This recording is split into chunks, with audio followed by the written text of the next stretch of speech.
Guys, it's hailing very badly here. We have a lot of hail and the poor cats don't know what to do. Actually, there's so much hail that it's starting to look like snow. Huh. Interesting. Yep, it's already caused some troubles because you can hear the ambulance and the emergency vehicles just going.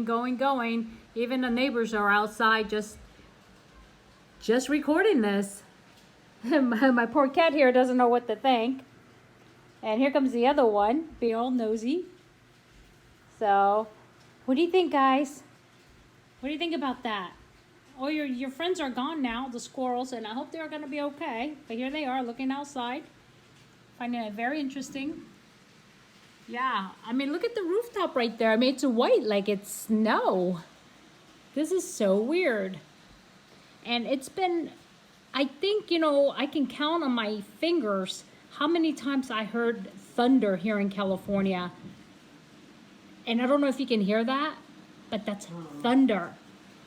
I mean, I'm not going to say anything for a second so you guys can hear it. Of course, I'd be quiet and the thunder doesn't come. So, yeah, I just wanted to give you guys a look. I mean, here we are in Northern California. And look at my planter. It's white. It looks like it's snow in there. This is so cool. So, okay, guys. I just wanted to give you kind of like a 1-minute snapshot of what kind of a day I'm having here on, let's see, today is Wednesday, the 10th of March, 2021. Okay, my beautiful wildflowers, I hope you guys are doing well wherever you are. And just remember, don't sweat the small stuff. I'll see you soon. Bye-bye.